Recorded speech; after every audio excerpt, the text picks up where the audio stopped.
اعوذ باللہ من الشیطان الرجیم بسم اللہ الرحمن الرحیم اللہم صلی علی محمد وعلی آل محمد کما صلیت علی ابراہیم وعلی آل ابراہیم انک حمید مجید اللہم بارک علی محمد وعلی آل محمد کما بارکت علی ابراہیم وعلی آل ابراہیم انک حمید مجید۔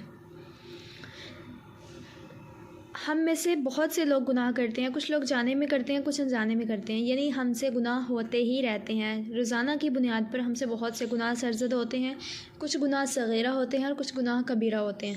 تو گناہ کرنے کے بعد ہمیں حکم دیا گیا ہے کہ اگر ہم معافی مانگ لیتے ہیں تو اللہ تبارک و تعالیٰ ہمیں معاف فرما دیتے ہیں، اور توبہ کا دروازہ قیامت تک کھلا ہوا ہے۔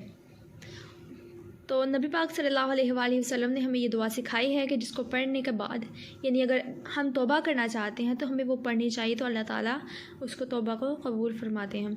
رسول اللہ صلی اللہ علیہ وآلہ وسلم نے فرمایا، جب کسی سے کوئی گناہ ہو جائے اور وہ معافی مانگنا چاہے تو اسے اللہ تعالیٰ کے آگے اپنے ہاتھ پھیلا کر یہ دعا مانگنی چاہیے۔ اللہم انی اتوب الیک منہا، اے اللہ بے شک میں تیری جناب میں اس گناہ سے توبہ کرتا ہوں۔ لا ارجع الیہا ابدا، نہیں لوٹوں گا اس کی طرف کبھی۔ تو یہ دعا پڑھ کر اس میں کیا بات کی جا رہی ہے کہ اللہ میں تیری جناب میں اس گناہ سے توبہ کرتا ہوں اور دوبارہ کبھی نہیں اس کی طرف لوٹوں گا۔ یعنی توبہ کی ایک شرط جو یہ ہے وہ یہ ہے کہ اگر آپ گناہ سے توبہ کرتے ہیں تو وہ سچی توبہ اسی صورت میں ہوگی جب آپ دوبارہ اس گناہ کی طرف نہ لوٹیں۔